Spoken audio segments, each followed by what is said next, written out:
All right, let's jump right in. We're going to talk about something you do literally all day, every day, but probably never really think about, and that is the hidden physical dimension of your own voice. You know, that's a pretty cool thought, isn't it?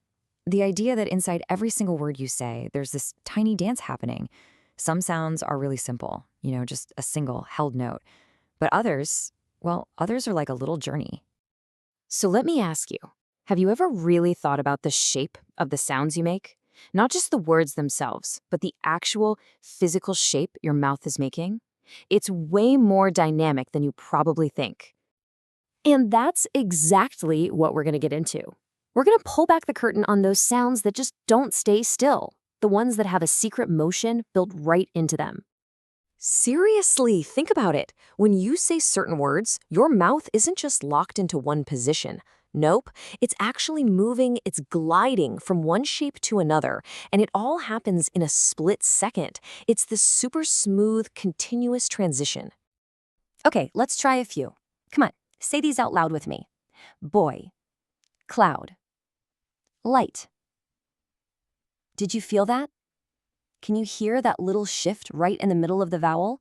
That's the motion we're talking about. So this whole thing, this phenomenon, it actually has a name. And don't worry, it might sound a little technical at first, but the idea behind it is super simple. So what is this thing? What do we call these sounds that are always on the move? It's called a diphthong. And the best part is, when you break down the word, it makes perfect sense. It comes from the Greek di, meaning two, and thongos, meaning sound. So a diphthong is literally a two sound.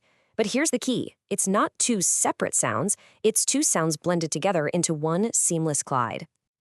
Okay, this right here shows the difference perfectly.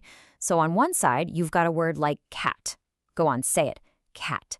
Feel that? Sound. Your mouth holds one single steady position. It's like a snapshot. But now look at the other side. Cow. Feel that? Your mouth starts in one shape and glides to another to make that ow sound. It's not a snapshot at all. It's a little movie.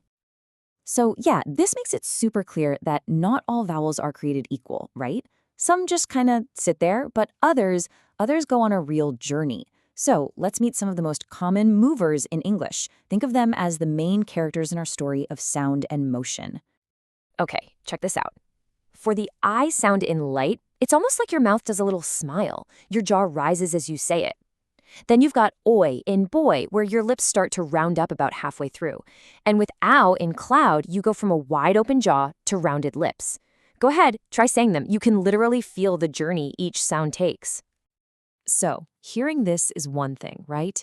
And feeling it is another. But what if we could make this motion, I don't know, almost visible? Let's try a little experiment to really connect with these sounds on a totally physical level.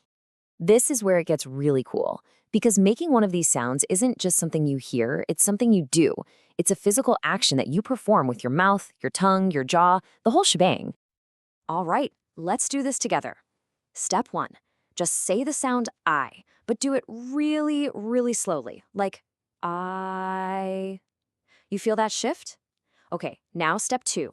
Grab a mirror or just use your phone camera and watch your mouth as you say a word like cow. You can see the shape change, right? And finally, let's make it even bigger. Say the word fly, and as you do, trace a rising curve in the air with your finger. You're literally drawing the sound's path. And there's a really powerful reason for doing all this. This quote says it all, really. By connecting the sound to a physical movement, you're locking it into your brain so much better. You're not just learning about it, you're experiencing it. Okay, so we figured out that these tiny little glides exist, and we've even felt them in our own mouths. But so what? Why do they matter? Well, let's zoom out and look at the huge role they play in what makes language sound like, well, music. I mean, it might seem like such a tiny detail, right? But this little glide is actually a fundamental building block of how we all communicate. It's responsible for so much of the richness and the texture in the way we speak. And it turns out these diphthongs are absolutely everywhere. They give our speech its rhythm, its flow. They're a huge part of what creates regional accents. Just think about the difference between how someone from, say, Texas versus London says the word house. They're the secret sauce in the musicality of poetry and song. And honestly, they're essential for just being understood clearly.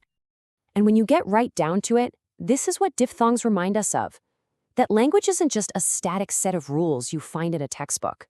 It's a living, breathing thing. It moves, it has energy, it flows. So I'll leave you with this. The next time you're talking, just listen a little closer to yourself. What other tiny dances, what other glides and shifts can you hear? The music is right there, hiding in plain sight. Thanks for tuning in.